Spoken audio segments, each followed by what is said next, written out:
Montaignac-Saint-Hippolyte, en Corrèze. Entrez. Bonjour Véronique. Bonjour, ça va? Ça va et toi? Ça va.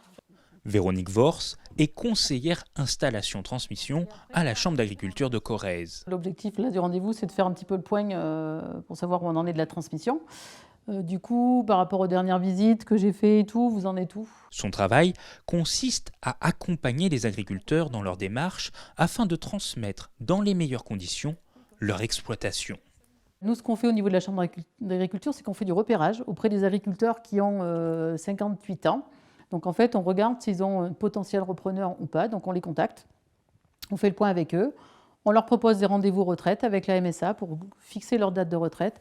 Et ensuite, ceux qui n'ont vraiment pas de repreneur et qui sont dans une logique d'installer quelqu'un sur leur ferme, on fait la démarche de les inscrire au répertoire et de les accompagner après jusqu'à l'aboutissement de l'installation. C'est le cas de Lionel Trémoulet. Cela fait 3 ans qu'il prépare sa retraite. Oui, je l'ai préparé, oui.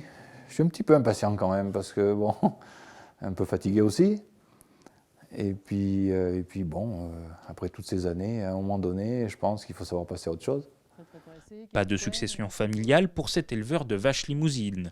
Il cherche donc un repreneur.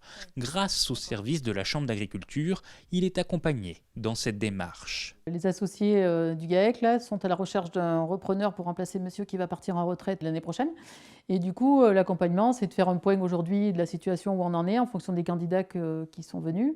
Et aussi de leur côté, ce qu'ils ont trouvé des candidats, et voilà, de faire un point et de faire un planning de la transmission jusqu'à la retraite. Ça évite déjà de soi-même de démarcher pour trouver des gens susceptibles d'être intéressés par notre exploitation.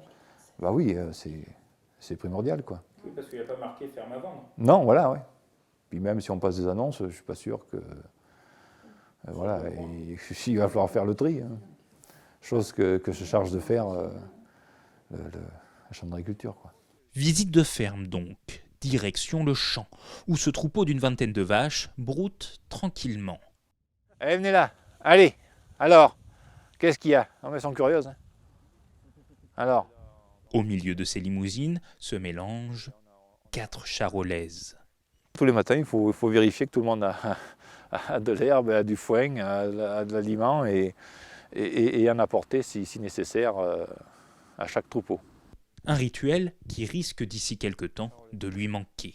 Bah, évidemment que ça me manquait un peu, mais bon, je reste quand même tout au moins dans le village sur l'exploitation et je pourrais si j'ai envie de voir mes anciennes bêtes, j'ai envie de dire, je pourrais facilement venir les voir du bord de la route sans problème, quoi. Installé depuis 1989, Lionel a développé son exploitation. Aujourd'hui, il aimerait surtout que l'activité se poursuive avec la même éthique. Cette exploitation pendant des dizaines d'années, donc on n'a pas trop envie non plus de la céder à quelqu'un qui ne ferait pas l'affaire, quoi. Il faut reconnaître ce qu'il y en est, quoi. Donc après, on va marcher au feeling, quoi, avec la personne. Il faut il y a un ressenti, il faut qu'il y ait un ressenti des deux côtés d'ailleurs. Et puis, mon épouse va rester en plus dans le GAEC, donc il faut vraiment que ça marche avec la personne. Hormis ses 170 hectares de surface agricole utile, Lionel Trémoulet possède également 2 bâtiments. En ce moment, il y a 6 génisses qui viennent de Vélé et qui sont, on peut monter voir, qui sont avec leur petit veau un peu plus haut. Allons-y alors. Allez. Lionel incarne la 5e génération d'agriculteurs de sa famille. Le fait de passer la main lui pèse un peu. 5e et dernière génération. Donc j'ai un petit peu la pression quand même. Mais ça pèse justement ça pèse un peu, oui. de fermer un peu le bouquin. Un peu, ça pèse un petit peu. Bon, après, ça se passe bien. Oui, on va gérer quand même. Lionel Trémoulet aimerait trouver un repreneur rapidement. Des contacts sérieux ont été établis. Véronique Vors, en tout cas, s'attelle à la tâche. Chaque année, elle parvient à installer entre 8 et 15 néo-agriculteurs sur le département de la Corrèze dans ces fermes qui cherchent repreneurs.